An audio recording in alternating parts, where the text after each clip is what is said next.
Buongiorno, dobro jutro, guten Morgen, buondì. Ti faveli a te se tu vivis besol, besole e non tu ciris chiatris. Attenzione, la tua indipendenza e pues arriva a invedraniti, se vuoi al dì.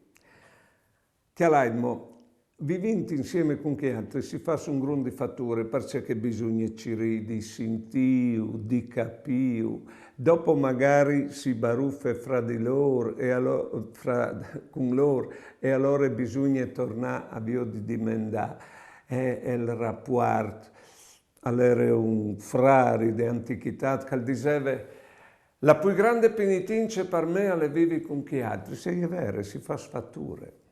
Però attenzione, in te vite il confronto con chi altri, che le problematiche, al serve a muoversi, alla in davanti. La vita è come là in bicicletta, non si può fermarsi, perché se no si muore, si va fraiz in pratica. E allora si crede magari che la verità, quando si vive di besoi, le vendute non tal chiaf, e si fa in modo di non attaccare altri, in modo di non confrontarsi, che non succede come i visi.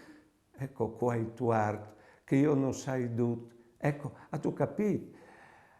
Bisogna restaviarsi con tutto che si fa sfatture. Così è al manco li primi 100 anni di questa vita. Buone giornate e mandi.